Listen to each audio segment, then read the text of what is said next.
So it started actually in 2022 that we were so fed up with the situation in the Netherlands. We said, well, we either stop complaining, because complaining brings nothing. If you can't change the situation, you either stay and learn to live with it or move out. So we decided, let's think about moving out.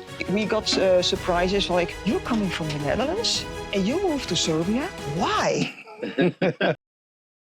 Meet Marleen and Lynn. They moved from Holland all the way to Serbia last year. In this video, they talk about why they left Holland, how many times they've visited Serbia, what they enjoyed about Serbia, and their whole process in purchasing a property, what to look for, the renovation journey, and how they have finally settled in a small village in Serbia. Enjoy. Let's dive in with introducing yourselves, who you are, where in the Netherlands are you from, how long you've been here in Serbia. Yeah, well, my name is Marleen de Groot, which is really a Dutch name. And I am married to Lynn Lee, and we both have no children. Okay. And I was born in the Netherlands, and Lynn was born in the United States.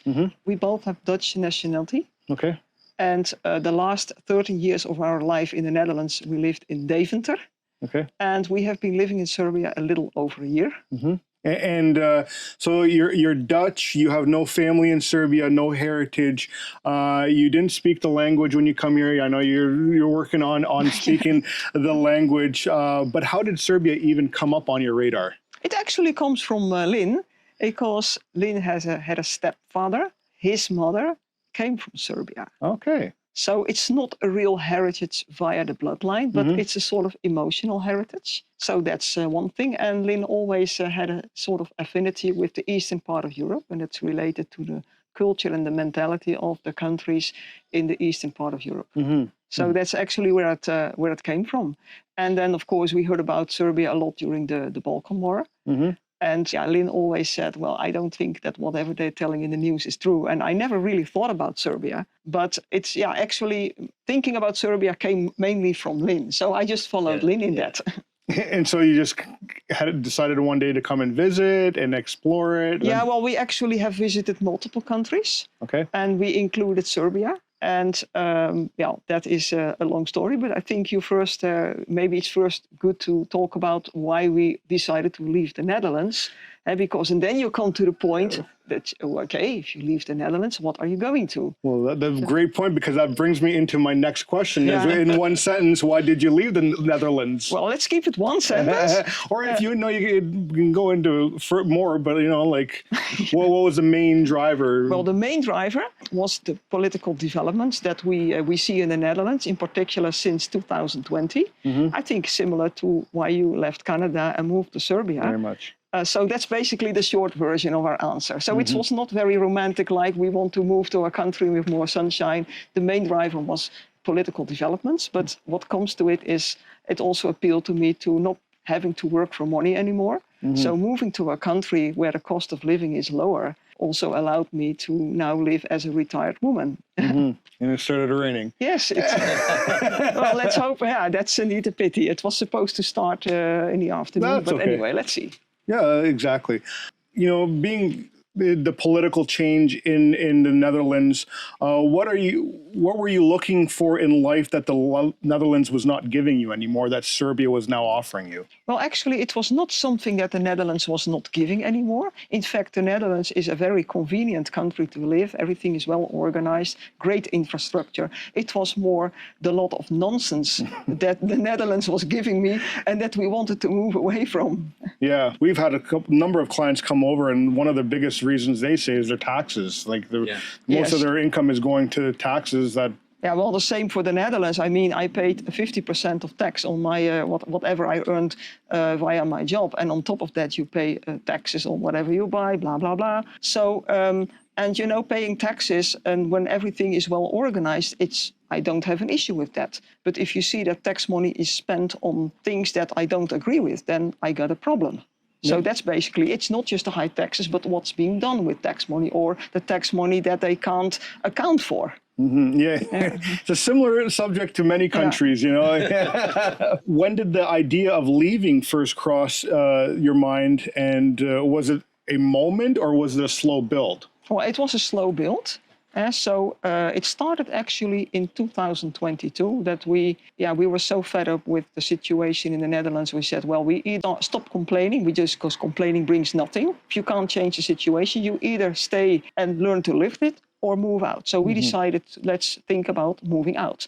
So we explored different countries, and we even considered to go to, let's say, Mexico, outside the European continent. But then we realized, so if you do that, then you really cut yourself off of your family and friends that live in the Netherlands. And so we wanted to move to a country that we could even travel to, back to the Netherlands, by car. Because, let's say, I don't exclude that air traffic, just traveling by airplane, is getting more and more difficult. So we wanted to be able to move back to or just to travel back to the Netherlands to see friends and family.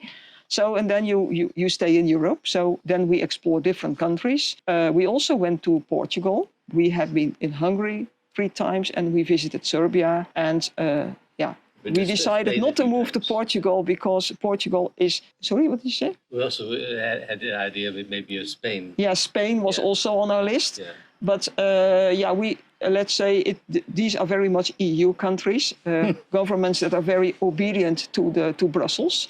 So we said, well, I don't think we should move to a country that's very obedient to Brussels if this is one of the reasons why I want to go away from the Netherlands. So Hungary was on our list, but then we said, okay, in Hungary you have Orban. At that time, Orban was there. I said, what if Orban leaves, let's say, he's not prime minister anymore? So you make yourself very dependent on this one prime minister. Of course, we really liked Hungary a lot. And there are also some advantages of not moving out of the EU, but we decided eventually to get out of the EU. And of course, this is not the only factor, but to move to Serbia. And also because we did really like the Serbian culture. Yeah. So it's not just being out of the EU, it's always a combination of factors. Yeah, of course, of course. And so, like, obviously, you know, you've come here a couple of times into Serbia. Now, what was your first impression when you first got here? Because, you know, living in Western Europe compared to the Balkans, it's a completely different lifestyle. I would think. I've never been to the Netherlands or any of those other countries, but you know, what was your thoughts between, you know, Serbia and the Netherlands, just as a country altogether? Well, actually, the first time we entered Serbia was during a road trip together with another a couple. So we made a road trip through Hungary, and we also decided to visit Serbia for a few days. So we entered Serbia by car. Okay. I mean, it was the border crossing on the Danube near Bezdan. Okay. And then during that trip, we passed Sombor. I had no single expectation about Sombor. So we just drove through Sombor. We were hungry. We decided to have some lunch. So we parked the car and we went to this nice cafe in the center, and we had a very nice conversation with the waiter. And for some reason, it came to all these political topics, and we were very much on the same page with that guy. And so that was a very positive experience. So we liked Sombor. It's a very nice city. And we really liked that conversation. It was really, you could really feel the energy in that conversation. We had a nice lunch, so we moved on and we drove to Novi Sad, where we would stay. And so we also had, during our stay, really nice encounters with Serbian people. So basically that was, for us, that each time we had a conversation with Serbian people, we really noticed that, oh, these people are really, really nice, hospitable. People don't really trust the government or the media. They just by default don't trust it. Yeah. So I think people are more into critical thinking here, which we really like, because you can move to a country, but the country is made up to me by people. Of course. So so it was not like, okay, now we move to Serbia, but at least the encounters we had in Serbia for the first time were very positive. Did you only get down to Novi Sad, or did you visit any other cities? Well, during that particular road trip, we had only 3 days. So we were in Sombor, we visited Novi Sad. We actually also made a hike in Fruška Gora, Sremski Karlovci. So that's where we were. And then we went back to the Netherlands. Well, our friends, they decided to live in Hungary, but we wanted to further explore Serbia. So the year after, we made a trip, but then we flew into Serbia, we rented a car, and we traveled around also in the middle of Serbia. And we also went again back to the northern part of Serbia. But we decided not to go to the south because if we would move to Serbia, we would not want to live in the south anyway. So yes, we have seen more parts of Serbia. We've been in the east of Serbia. And so that was the second trip. And we have, after that, made a third trip to more focus into the area where we decided we might want to move there. So we still hadn't decided. So we made 3 trips to Serbia before we decided to move to Serbia. It's interesting because a lot of Dutch retirees, you know, they typically choose Portugal, Spain, you know, those other countries. Well, most Dutch people who move to Portugal or Spain, their primary reason is the sun. In the Netherlands, there is a sort of national frustration about the lack of sun, especially in the winter. So that is why a lot of Dutch retirees move to Southern Europe. Okay. But as I already explained, our primary motive was not the sun. Of course, it's a very nice side effect. In Serbia, you also have a lot more sunshine than in the Netherlands, but it was not a primary objective. So that's why we ended up here. And we talked about that earlier, just over coffee too, about how much the sun is here. You know, it's not as gloomy, and you know, it's good just for your mindset alone, just the clarity. True. And then we also noticed that if you're more in the middle of the country, it's less developed. But we also noticed that the language could be more a challenge in the middle part because people were, in my view, speaking much faster. And I thought, well. And people were speaking less English in the middle part. Yes. And I thought, well, I noticed that if you're in the big cities, a lot of people speak English. And here in Vojvodina, I had the impression that people were also speaking slower. So, of course, you want to learn the language. So I think, well, the northern part felt more relaxed. Of course. Even though the middle part is more spectacular nature-wise, I have to say that. Definitely. But yeah, it's like there is a difference going on holiday or deciding to move somewhere. So, for instance, the middle part has more mountains, more hills. But if you live in a country, you also need to spend the winter there. As Dutch people, we are not used to mountains. And we love to go to the mountains because it's different from the Netherlands. And it's nice to be there in the summer.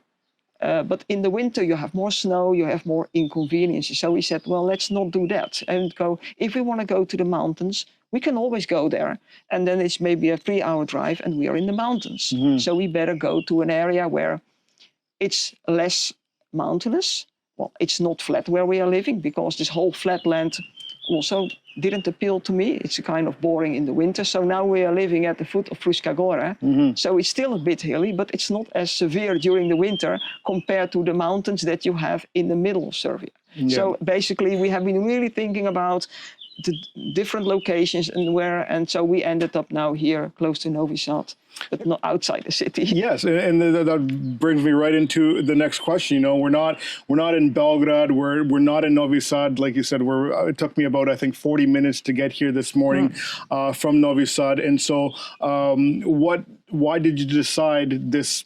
You know, I'd consider this almost a village, if you ask me. Why did you consider this village rather than, you know, Novi Sad or the bigger cities? Well, here it's also a combination of factors. Okay. So I like to do some gardening. So we really like to buy a property with some land, not a huge piece of land, but like a land that allows you to do some growing of your own food, some fruit trees. Well, those kind of things you don't find in the city. We are people who really like to live a peaceful life where it is more silent, and in the city usually there is more noise. So that's one factor. So why did we end up here? Well, we are here in between Fruška Gora and the Danube. Let's say we have been living in the Netherlands always close to a river. And the idea of, again, living close to a river really appealed to us. That's another factor. Another factor is during our third trip, we really met some nice people. And these people are living right next to us. So we have another one couple living down us, and actually she is a Dutch lady, he is a Serbian guy, and also 2 houses up we have another couple. So we knew that if we would start to live here, we already would have some people with whom we really could connect with who we can communicate without a language barrier. And I also think moving somewhere and being in a nice place is one thing, but connection to people, to me, is the thing that gives most joy in life. For sure, especially living in a smaller town like Novi Sad, you know, you have a lot of community. You want someone to interact with, people that you know. It makes life a little bit easier that way. And so, you know, obviously you bought this property, beautiful property. You showed me around. I love the fruit trees. I love the flowers. I love what you've done to the place. I know, you know, when we first met until where you came to today, it was a long journey, and, you know, journey's not quite there, but you're almost there, I would say. What surprised you about buying a property in Serbia, good or bad? I could write a book about that. Well, we started with another property, not too far from here. Sure. But then, we terminated that process because that was actually via an agent. We terminated the process because we found out things that were not good and that were kept silent from us. So we really lost trust in the whole process, and we just stopped with it. So what we learned from that is that some agents are really cowboys, very unprofessional, and even, I would say, I don't know if Lucia is just really like cowboys. So that was what I learned. You can have really bad agents here. There probably are also good agents in Serbia, but that was not our experience. Okay. So when we continued with this property, this whole property was located on multiple plot numbers in the cadastre. Well, that can happen. But there is a rule in Serbia that as a foreigner, you can only one plot number in the cadastre. So a merging process needed to be started to merge the plots. But I also learned from a lawyer that this rule is respected here in Novi Sad, but in other areas of Serbia, they don't really care. So there is, let's say you have a rule, but the rules are respected in different manners across different regions. Another strange thing to us was the definition of what is movable and non-movable items. So let's say a kitchen is considered as a movable item. So it does not belong to the house. And if you want to have the kitchen, you need to pay for it. But that's all related to the definition, like an aircon, like a kitchen. So it's considered as movable. In the Netherlands, it's considered as immovable. That's right. So this is just 3 examples I mentioned. And I think that, actually, if you buy a house in Serbia, you really need to have a very good lawyer who does some really decent research, because there are all kinds of surprises that can pop up, and there are all kinds of specific rules for foreigners that if you're not aware of it, you can really fall into a big trap. Fortunately, we had a good lawyer, so this process, although he has been really working hard for his money, but it all worked out well, although it was a lengthy and difficult process, also in the interaction with the sellers who lived in Germany. So it was quite an adventure, let's put it that way. I have to say that, we have gone through a lot of different things. You already mentioned the renovation of the house, but the very first thing that we needed to do was getting this residency application, which in our situation was a very smooth process. We hired you to help us with that. Yes. And I think this is one of the few things that went very smoothly and was quite relaxed. And I also think it went quite fast. I think we started the application in May somewhere, and we had the residency card picked up in June. I think in our case, it was only 1 or 1.5 months. Yes. It was a very smooth process, but it can go differently. But we were, and so once we had the residency, then we could, for instance, open a bank account. Yes. We have a resident bank account. Before that, it was not possible. Yep. And opening a non-resident bank account, it was possible in the past, but now not anymore. Rules have changed.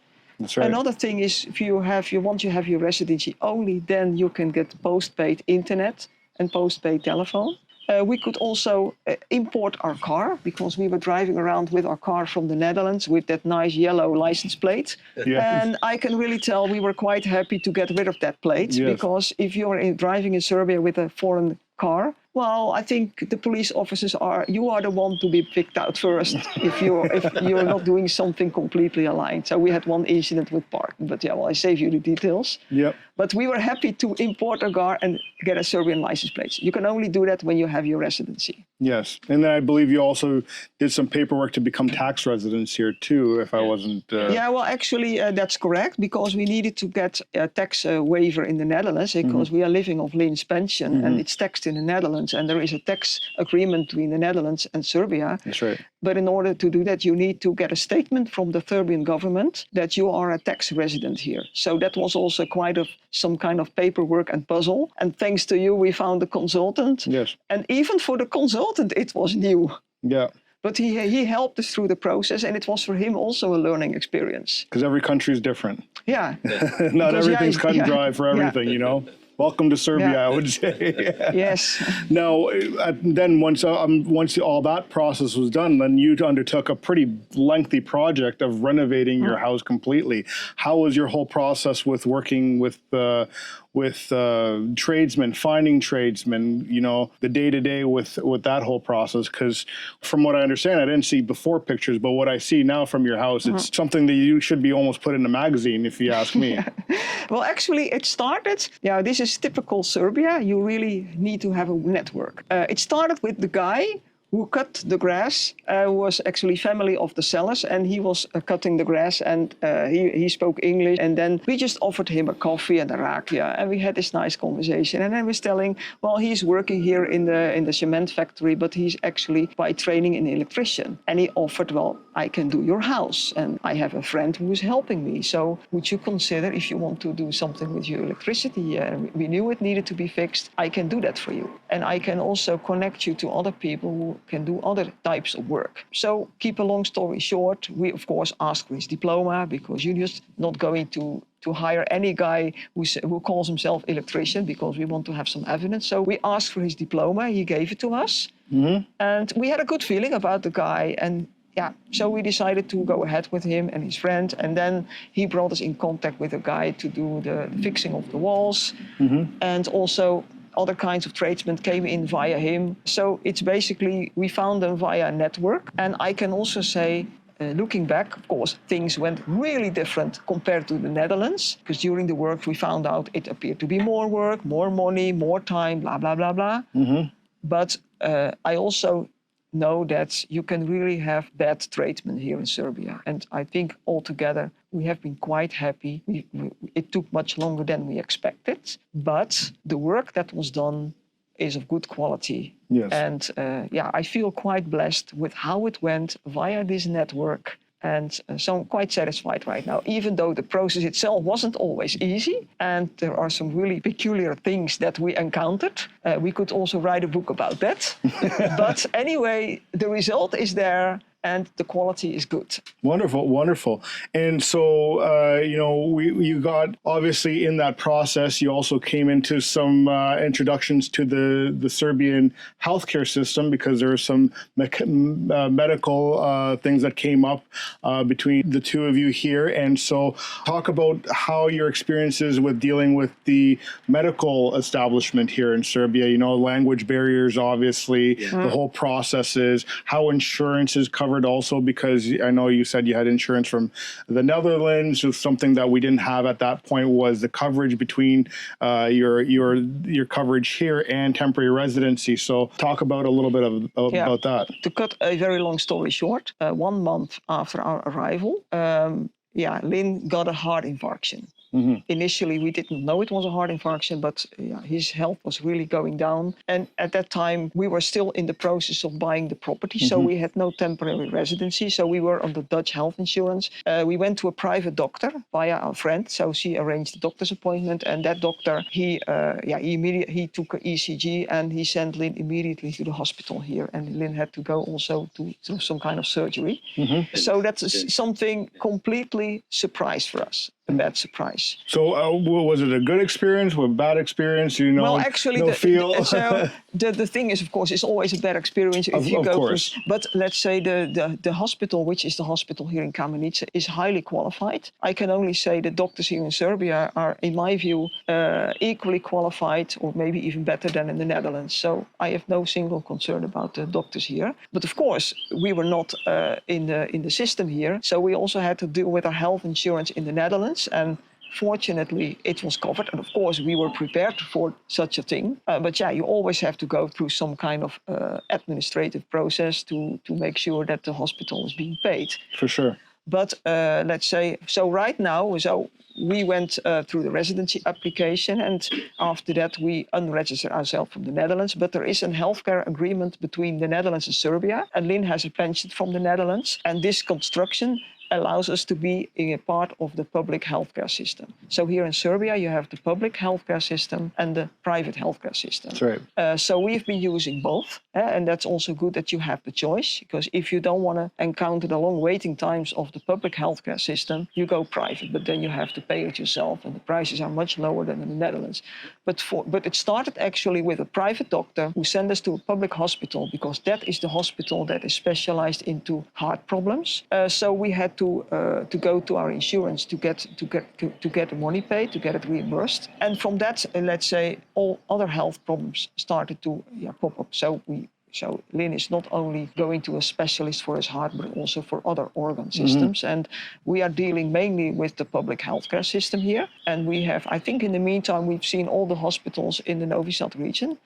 It has been quite a challenge to really figure out how does the medical system work here. Because things work differently here. Of course. And nobody is explaining you how it works. And usually the doctors speak English. But before you sit in the doctor's office, you have to pass a patient, an assistant or a sestra, how they call it here. And usually they don't speak English, so you have to deal with a language barrier. So we were really helped in the beginning by our neighbors. So that has been challenging, and sometimes it still is. So yeah, we are still dealing with all these doctors' visits, and that is has been one of the most difficult things. But it could also have happened in the Netherlands, but then you don't deal with a language barrier, you understand the system. Yes. And now we are finding our way here, and that's basically it. Well, it's good that you have, neighbors around that can assist you with this. Well, actually, I have to say that here in this area, you have more foreigners living, but if you speak about how the Serbians react to Dutch people coming here, then indeed we got surprises like, you're coming from the Netherlands? And you moved to Serbia? Why? And they don't understand it. And now if you explain, let's say, try to explain the political situation, of course, a lot of Serbian people have the image of Western Europe that it is a sort of Valhalla, sort of heaven. But what's been better than you expected moving here, and what's been harder, do you find? Well, I think for me, the best thing is the people. That, of course, we knew already some of our neighbors, but even the people we didn't know, we live in a very friendly neighborhood, nice people. So to me, that's the thing that is better. And of course, I like the climate here, let's say the weather here in general better than in the Netherlands. So we have more sunshine here. Well, that was also expected. But I think in particular, the part related to the people, to me, is really positive. Of course. And what are the harder things that you're finding? Well, I can say, of course, the medical stuff, which is still ongoing, is quite challenging. But I think what makes it more challenging, because if it would have happened in the Netherlands, you have the same challenges. But in Serbia, where you don't know the system and don't speak the language, it's more challenging to find a way around. Yes. So, and the renovation took a bit longer than expected, but it's all behind us now. Yes. Yeah. So what I find really challenging is learning the language. I really want to learn the language, and I'm working on it. Let's say I would be really happy to find people to practice with, the people who are really patient, and people, let's say, I want to, of course, be able to understand normal speed Serbian, but I'm not there. If people speak slowly, articulate well, and not glue all the words quickly together, because some people really speak very unarticulated, you can have a simple conversation with me. Of course. Of course. And so what would you say from someone from the Netherlands, Germany, Belgium, UK, any of those Western European countries, quietly considering the same thing that you guys have done, moving here, purchasing property, especially if they're getting in close to retirement age? What would you say to someone like that? Yeah, well, I think you can buy here in Serbia properties compared to the Netherlands for really a low amount of money. Most of the times you really need to invest in it to bring it up to standards. I really experienced the life here in Serbia as more free, but with freedom also comes responsibility. So in this country, you are expected to be responsible for your own, you just need to take care of yourself. There is not a government here that takes care of you. Like in the Netherlands, people think, the government needs to take care of me, blah, blah, blah. Here in Serbia, you actually need to show that you can financially take care of yourself. But freedom, responsibility. And once you've gone through all the paperwork, which is significant, I have to say, you can really live a quiet and peaceful life. The medical system is, you can go private, you can use the public system if you are a Dutch retiree. So it's, to me, doctors are very well qualified. So and I also have, let's say, I do have a Substack page, and I have, we already have encountered many experiences. So I have written posts on my Substack. Yep. The posts are written in Dutch, but they can be read in any language because of some kind of translation function in Substack. So sure. I think if people want to know more about our life in Serbia and our experiences, they can subscribe to my Substack, and I'm writing posts on a regular basis, and people can even contact me if they want to know more, because what we covered in this interview is just really very much the surface, but at least there is so much to tell about the different subjects that we discussed today. Of course, of course. I would say one thing. Sure. Don't believe the media when we hear different things about Serbia. Okay. Go and see for yourself. Wonderful. Those are very wise words. Yeah, I think that's a good one, because people in the Netherlands think that Serbia is dangerous based on all the things that were told about Serbia during the Balkan War. I can tell you that if you are let's say young ladies can walk into the city like Novi Sad or Belgrade at night, and you don't have to be afraid to be bothered by some kind of strange man. It's a very safe country. The only thing that I feel unsafe is on the road, because there are some crazy drivers. But from a criminal perspective, it's an extremely safe country. Wonderful, wonderful. And there are some really nice people living here in Serbia. Well, I appreciate you both taking the time out and inviting me to your place and doing this interview, because I just want to share the message of people, that have experienced the move here and firsthand knowledge of what it takes to get their life established here. So I want to thank both of you for inviting me here. You're welcome. You're welcome.